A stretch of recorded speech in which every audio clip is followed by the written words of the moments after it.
Hello, my name is Monte Tilgner with the Iowa High School Athletic Association. This rules video is going to be position specific and is going to cover the referee position. We've got 22 plays to look at covering a variety of topics. So let's go ahead and get started. First play here, we've got just a reminder of positioning for referee. You can vary this if you want, but it's a good place to set up is, somewhere 13, 14, 15 yards edge of the free blocking zone on the right side or on the passing side of the quarterback. And the reason is that then puts you at the edge of the free blocking zone to rule on intentional grounding. So a couple things on this play. First of all, remember, once he gets out of the free blocking zone, he is out. So we can see here that this is just talking about setting up there. You know that he's outside the free blocking zone. This referee was incorrect to be on the wide side of the field and on the left side of the quarterback. We want to be on his throwing side, even if it's on that near hash. But anyway, once the passer gets outside the free blocking zone, the ball gets the line of scrimmage, we do not have a foul. So again, once he's out, even if he comes back in, as long as he gets that ball past the free blocking zone. Use your mic, use your field mic.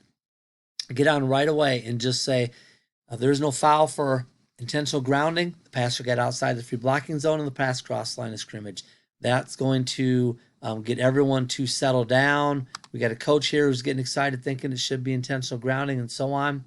And remember, mechanically, step up just to that line that the yard line that the pass was made from, and then wait for a funny whistle from one of your officials, and they should come running to you. They should not get on the 0-2-0. They can get on the 0-2-0 if there's not a foul. So if there's not a foul because the ball crossed the line of scrimmage, just get on the line, the 0-2-0 line judge and say the pass crossed the line of scrimmage. The referee can take it from there. If there's a receiver in the area, you can point at that receiver, but you can also just get on the 0-2-0 and say number 2 was in the area, perhaps. But if you do not have anyone in the area, or if the ball did not make line of scrimmage, we want you to go to that referee and have that conversation with him at that point. Do not get on the 0-2-0 and offer that information up. So then the referee goes to that spot and just stays there. You come to him that way. If you have a foul, then you can just go and he can just drop the flag. In this case, we have a referee coming to our line judge. Clock's been dead for 20 seconds. No reason to be killing the clock. Have the conversation, and then you can drop the flag. But if you come now you're going to lose where that spot is. Next play here, what we're looking at is just, again, understanding the free blocking zone. It's 4 yards laterally of the center of the snapper and 3 yards deep. So this is a case where we've got a tight end. He is in the blocking zone, free blocking zone at the snap. And you can see he's going to come back and push a guy in the back. So we have this is legal. The ball's in the zone. They were on the zone at the line, in the line of scrimmage at the snap. The ball's in the zone. The block is in the zone. Therefore, this should not be a flag for an illegal block in the back. Again, the block was a lineman who was in the zone at the snap against a defensive player who was in the zone at the snap, and the block was in the zone while the ball was in the zone. No foul. That is a legal block in the back. There are times when they can legally block in the back, and we need to know those rules so we can enforce it properly. Roughing the passer, remember, if the pass is incomplete, we've got a 15-yard previous spot foul. But if that pass is completed, we are going to enforce that from the end of the last run if there's not a change of possession. So on this play, we've got the only decision really need to be made is if that guy was blocked into this contact. He was not. And remember, we don't have a rule specific in high school saying that a low block is a foul like there is in college, but doesn't matter if they go low or if they go high. It doesn't have to be as late, and you still have it as a personal foul for unnecessary roughness against the passer. It still is a foul for roughing the passer. do not make the announcement for a low hit or a high hit, because that is not specifically mentioned in those words in the high school rule book. But this would be a foul for roughing the passer. Incomplete pass, 15 yards from the previous spot. This is one where we missed a block in the back, or I'm sorry, a block below the waist. IBW's illegal block below the waist. And really, we should have had 3 officials who would have had eyes around this and could have had this block. So let's take a look. First thing we'll look at here is just understand, again, the free blocking zone. And this is one of the players who's going to be involved in this. It's the right guard. He is going to pull. So when he pulls, there's no way that he can legally block low, nor can he be blocked low. This is, I don't know if it's a DB or a stand-up D-end, but anyway, he is not in the free blocking zone, so he cannot block low or get blocked low. And you can see there's our rules there talking about that. All right. And now what we're going to have is that pulling guard. This little DB sees this big guard coming at him, and he's thinking, okay, well, I'll just go low on him. So he goes low and throws that block. All right. That should be picked up by really 3 officials. If you are the referee, you're looking backside at this tackle, so you're around this action. And then when you see someone go low, you definitely should have your eyes on that. This line of scrimmage official 100% should be on this defensive back who's coming in and cracking and blocking low against a pulling guard. Back judge, we want you looking front side as well. And anytime you see a defender coming inside or a receiver coming inside, we would want the back judge to be looking that. So that's really one that we could have any or all of 3 officials on the block. And unfortunately, we did not have any on the block. Now, again, penalty enforcement. We've got a personal foul by Team B. The ball ends up dead behind the line of scrimmage. So remember, with our new rule from last year, this would be enforced from the previous spot. And in this case, we're going to be half the distance. Next play. So this is an interesting one. We see this as a referee often. And there's 2 ways this can go. This can either be a jet sweep that's a handoff, or as this one is, that ball can get tossed up into the air. Now, the important thing to understand is if that ball gets tossed up into the air at all, we have a forward pass. Okay, so that ball's in the air right now. Anytime we have air underneath that ball, that quarterback has released that ball into the air, we have a forward pass. This referee is in excellent position, but he might be straight lined a little bit to see if that ball actually was in the air or if it was handed off. Therefore, this might be a crew decision and a crew call, come in together, talk about it, and there's a good chance one of the line of scrimmage officials is going to see this and see that that was a forward pass. So our umpire's coming in and signaling that he's just signaling he has the defense with the ball. It doesn't mean that we're going to award the defense to the ball with the ball, but he just has the defense recovering the ball. So in this case, the crew got together, talked about it. The referee was unsure. You can see him going right now and talking to the headline judge. Headline judge says, note that ball was tossed forward. And then again, use your mic and get on and just say, there's no fumble on the play. This was a forward pass, incomplete, 4th down. If you don't have a field mic, then you're just going to make that announcement over your O2O, and then your line of scrimmage official can go back and relay that information to the head coach. All right, so we've talked about increasing the threshold for offensive holding. We need to understand when an offensive player just overpowers a defender and pancakes him. That does not mean we have a foul. That is not a hold. A hold, we need to grab and restrict. We need to jerk and restrict. We need him to get taken down to the ground by holding him or restricting him. In this case, we just have a pancake block. Also, you need to see the entire block. I really think that this referee gets to this block late and sees this offensive player just going down to the ground with the defender and thinks it's a hold, but it's not. So let's watch this player right here. Okay, this block starts out good. It's still good. He's just driving him, driving him, driving him. Maybe they trip, maybe they don't, but there is no way that that is a foul for a hold. We do not see a turn or a twist of the shoulders. We look for two things really with offensive holding: a shoulder dip, which would be jerking that shoulder down, and the feet getting stuck and he's not able to go where he wants to go. So again, we're watching this action right here. He's just driving him, driving him, driving him. Maybe they trip, maybe they don't.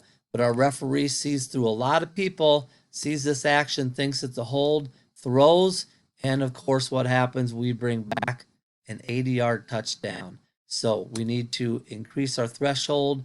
We need to be able to put it into a category. We need to see the entire block before we rule for offensive holding. Very good play to illustrate why it's very important that as a referee we are on the goal line and that we want our H and our L to be on the goal line pylon. This kick is being touched at the 1-2 yard line. We would want our headline judge to be right on the goal line, and that way he can be looking right down the goal line with the referee and box this in. And if we're doing that, we have a great view to see, first of all, this ball is touched in the field of play. But we know if he would bobble this and it would go and penetrate the end zone, we would have a touchback. And that's exactly what happens here. He bounces it, hits the ground, comes back, and now that ball is on or behind the goal line. Therefore, we have a touchback. Our referee comes in and signals a touchback along with our headline judge. Nice work. Remember, if he would possess this ball at the half-yard line and then go into the end zone with it, with his momentum, we would have the momentum exception. If he would go in there and down it, that ball would come out to the 1. And it's only the position of the ball that matters. So if this player would be standing on the end zone, or even his feet in the end zone, and he reaches out in front, and that ball never crosses the pylon before he would possess the ball, then we would just continue with a live ball. All right, mechanics on a swinging gate. That's something to make sure you cover with your crew. So on this play here, we do not have a holder with his knee on the ground and a kicker in position to kick the ball. We just have two guys back here. So if we do not have a holder on the ground and a kicker in position to kick, we should be in regular scrimmage play mechanics. This headline judge should be over here. Our back judge should be right under the middle of the post because they are not in position to kick the ball if it is snapped right now. So if we're in good position, if we're in our normal scrimmage play position, we can officiate this play well. If they would have this guy with the knee on the ground and this guy in position to make a kick, now they could snap the ball, kick it. We would want our headline judge to be under this post, our back judge to be under this post, and we would rule on a kick. If then they would go and they would bring the gates in and to do a normal kick, which they normally do if they're going to actually kick it, when they start to shift is when we now, when we're over here, would run in to get underneath that post. While we do that, our umpire needs to come in over the ball and make sure they do not snap it until we are in position. This play, we're just all over the place. We got officials running all over the place. We got a broken play. Our referee's not in good position. Our referee rules this a backward pass when it's actually, rules it a forward pass. It's actually definitely a backward pass. So then when we have the second forward pass, our referee thinks we have two forward passes. Here's flag goes. Boom, there's the flag. He rules it 2 forward passes, which would make it illegal. When we're in proper position, maybe we have a better angle and we know that is it. That first one was backward, and this would have been a completed 2-point try. Just a reminder, talk to your line of scrimmage guys and your umpire about if your quarterback is getting hit, that they should stay off whistles on blowing a pass incomplete, because on this one, we've got this quarterback being hit. We've got this line judge who's properly looking down here, but when this ball gets passed and hits like maybe at the 42-yard line or whatever, he rules it incomplete and starts blowing it dead. He really doesn't know how that ball got there. So remember, to have a forward pass, we need that ball in control of the hand as it's moving forward. And when this guy gets hit, when this quarterback gets hit, if that ball would be loose, so if that ball would be loose, why am I stuck here? Let me go back now. If that ball would be loose in his hand, but then his hand continues to go forward, but the ball is loose and not secured in the hand, this would be a fumble. In this case, I think it probably was a forward pass. So remember, we do not want our umpire, don't want our line of scrimmage officials blowing this dead. If this referee would have this as a loose ball in the hand coming forward and have a fumble, we now have a big problem because we have an inadvertent whistle, especially that big problem if the defense would pick that ball up. All right, illegal blindside blocks. Again, referees on a kickoff play, you need to be looking for blockers in front of the action. And this is one where you might see this blindside block coming. The referee is looking right where he should be. Now, in this case, the referee doesn't throw the flag right away. He runs up to the position of the hit and then drops his flag. Probably better to throw it so everyone sees you throwing that flag and has a good idea of what you have for a call.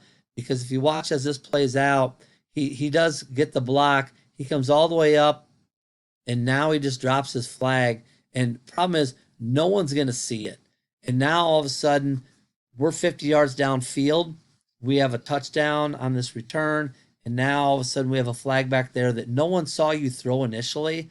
And they're going to wonder, if you really did see it or what, where if you put this flag in the air when this block occurs right now. So if right now your flag is flying and you reach for it, but he puts it back, and just throw it right now so everyone sees that flag flying through the air. Then they're going to know, oh yeah, he got the blindside block, and not going to cause problems.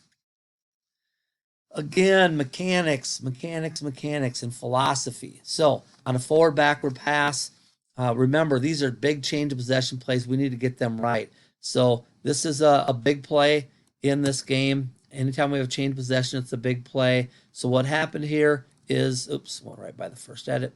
Just a reminder, back judge to, if it's snapped inside the 25, just start on the goal line. Anyway, so what happened here is this. The quarterback's in shotgun, so per mechanic, the line judge should technically have forward backward unless there's trips to his side, which there was not. Really, both officials should be able to have an idea on it. And this ball was released at the 27, first touch 26. It was definitely a forward pass. Here's the big thing. This crew got together and talked about it. And the referee said, I didn't have the greatest angle. I'm not sure. It looked pretty close. I don't know if it's forward or backward. Both line of scrimmage officials said they did not have a good angle. They weren't sure. And when that's the case and we're unsure, then go with philosophy. And our philosophy is, when in doubt, we have an incomplete forward pass. Do not make it a backward pass unless you have no doubt it was backwards. So our philosophy is no cheap turnovers. When in doubt, it's a forward pass and incomplete. That only changes if you have a game with replay, which we're not going to have this year yet in the state of Iowa. All right, so if you're unsure, fall back on philosophy, because what we don't want is this. Defense, of course, falls on it. We get together and talk about it, and we end up giving that ball to the defensive team. Come together, discuss it. And then, again, use your mic. If you don't have a mic, use your 020. But if you have a mic, all you do is you get on and you say, after crew communication, and that's important because that lets everyone know, hey, we got together and we talked about this and we're getting this right. So after crew communication, the pass has been ruled forward and incomplete, third down. If it was definitely backward and you come together and talk about it, just get on the mic. After crew communication, the pass has been ruled backward, first down, whatever the team in white's name is. And this one, there was doubt, and it should have been an incomplete pass. All right, the illegal blindside block, 2 flags. Great job by the referee to get this one. That's why we have this on with our referee training. Again, just opening up your vision, referee, making sure you see things. You're kind of like the back judge on a punt play. You have to widen your vision. You need to see everything. So we stay behind everybody, but we watch this action, and referee is going to see that this guy all of a sudden is going back towards his own goal line. He's going back really fast. He's got the brick in the hand. So let's watch this player. Boom. That's a big time blindside block. That's why we need to get these. This player easily could have been injured. There it is. Referee's looking right at it. Oops, my bad. And here come our flags coming in from our referee and our headline judge. Excellent work. Get those 2 flags together. You can see our referees getting that flag, getting it right to the spot. Bring both those flags together just so we know that you guys had the same foul. Excellent work by the referee. Again, understanding we're blocking what's presented to us. Understanding we need a twist and a turn or a grab and restrict to have a hold. In this case, he's blocking this player from the side. All he does is continue to drive this player from the side down to the ground. This is not a hold. This is not a grab and restrict. He simply blocks what's presented to him, and he drives him to the ground. Just because they take him to the ground does not mean it is a takedown hold. This is a pancake block. Great block. Do not take something away from that great block and throw a hold. Very good job by this crew, especially the referee.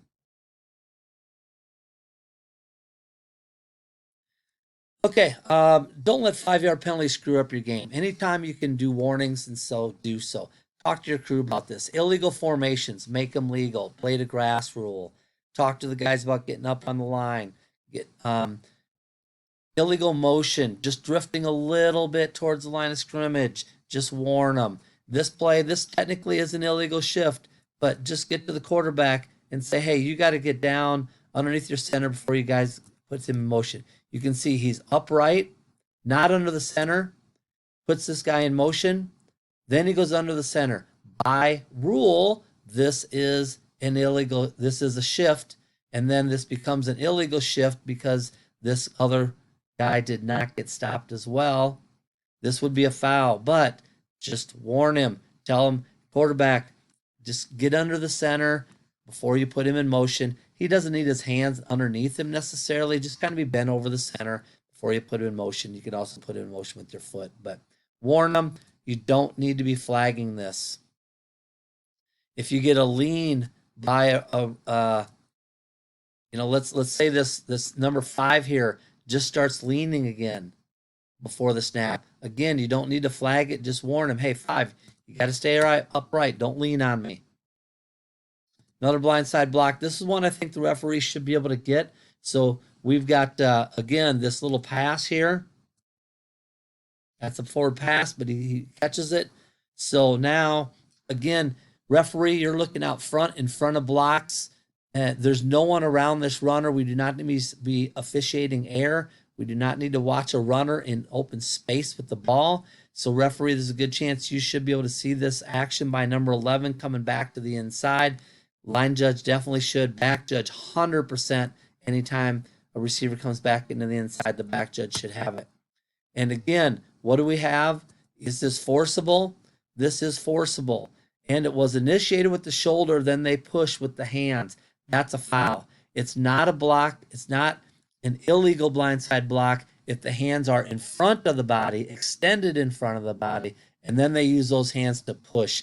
But they can't just have the hands out there in front a little bit, but they really crunch them with the pads and then they extend the hands, that would still be a block in the back. So this would be a great pickup by our referee.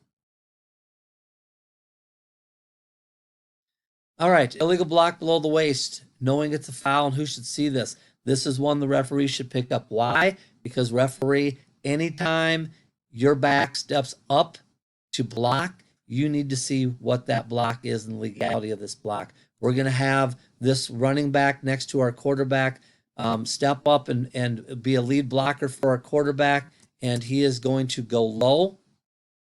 We know that he's not in line of scrimmage. He can't go low no matter what. So right there, when he goes low, that is a foul for an illegal block below the waist. Remember, if their intent is to go low, then they're buying that flag. This guy not only goes low, but if you see, he wraps his leg around and he is holding this guy. So we're not going to have 2 flags on it. We're just going to have 1 flag for the block below the waist. So again, this is just reviewing the rule.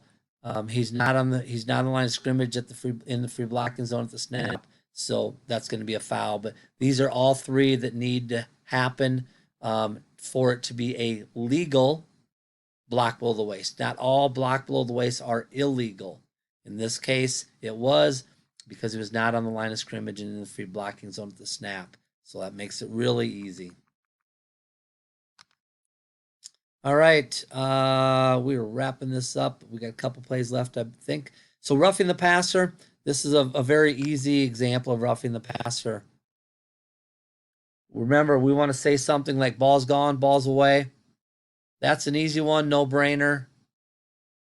We're going for a touchdown. So, of course, just get to that coach right away and say, Coach, do you want this on the try of the succeeding kickoff? You know, about 95% of the time, if not more, they want it on the succeeding kickoff. So then you just make that announcement, roughing the passer, defense number 8, penalty being forced on the succeeding kickoff.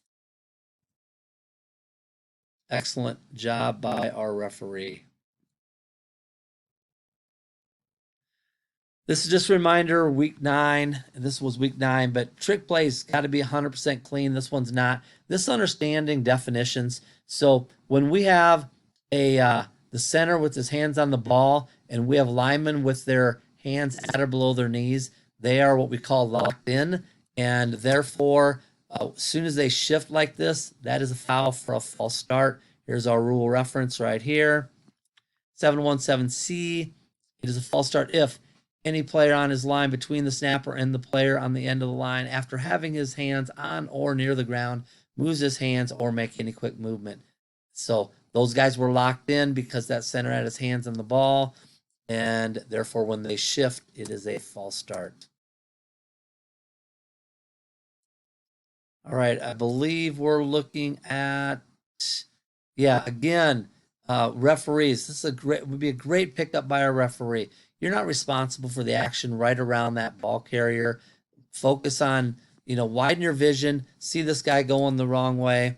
And, it looks like it's going to be a blindside block, ends up really being a block in the back, but would be a great pickup by our referee and one I think our referee could get. All right. We are wrapping it up here. Good. This is exactly what we want out of our referees. This guy breaks it to the outside. So again, we are looking at blocks in front of our runner. So our referee should be looking right here. Our back judge should also be here on this case. And in this case, our headline judge also on this. And we see block in the back, very easy call there, and made by both of our officials, the back judge and the line judge. Go back so you can see. So he's in chase mode right here. Any contact in the back when you're in chase mode is a foul. Definite push that puts him down to the ground. Easy one. And we're going to need to have our flags at the right spot. And we're going to go, we're going to move our flags, get them to the 32. We're going to go from the 32 to the 42. However, remember, this spot matters not only for going from the 32 to the 42, but ball position, 1, 2, 3, 4, 5. So this arrow, I couldn't draw it up there because I couldn't get to the 42, but we're going to mark this off from the 32 position 5, and we're going to go all the way back to the 42, and that next snap is going to be from position 5. Again, this is another example of getting on the side of a blocker and just riding him down to the ground, driving him down to the ground, but not a foul. So right now we should have our referee and our headline judge really on this block. And again, it looks bad because right here, if I can stop at the right spot, he does have his hand around him, but this block's already over and it's legal. So right now the defender's trying to get to the outside. So this 44 just continues to drive him, and he's driving him, and don't let that guy flaring out his arm be, convince you that, oh, he got held. He just continues driving him. He does not hold him in that takedown to the ground. Oops, sorry. I believe, where are we at here? Yep, I went forward, sorry. I believe that might be our last play. Nope, this is our last play. Okay, this is a really good one for a punt play. Left-footed kicker, really good position by our referee. And it looks like we got roughing or running into. But you got to remember, you got to see the entire action. And we're going to go back and take a look at this. We got to focus on the block by the shield. All right. So this guy, we take a look at his angle right now. This is the angle he's been taking. He is not going to run into this kicker. All right. But watch this chip block that occurs. Again, that angle definitely is taking him inside that kicker. But now he gets chipped, and now his direction totally changes and goes into the kicking leg. And that's another key. Remember, if they go into the kicking leg, that is a running into the kicker foul. To have a 15-yard personal foul for roughing the kicker, we need to hit the plant leg or forcible contact to the body. This is simply kicking leg, spins him. If you have a foul, that would be a running into. However, again, we see this entire action. You get on the mic and you say there's no foul for, you can say running into or roughing, but it technically would be running into. No foul for running into the kicker. The defender was blocked into the kicker. Okay, that's the announcement you would want to make. And we got to see the whole action, all right? It's very important that we see all the action. That was our last play. So these specific, position-specific training videos, I hope are ones that you'll watch even more than once. Be great to watch all other positions. Referees especially, you really should watch the one that's going to be specific to the wings, the one that's going to be specific to the umpire, and to the back judge, so you have a full understanding of what everyone on your crew is doing. It's very important that you do understand that as a referee. So if you like this video, give it a thumbs up on the YouTube, and hopefully you'll watch it a couple of times, and it'll help you do better at your position as a referee. We'll talk to you again soon.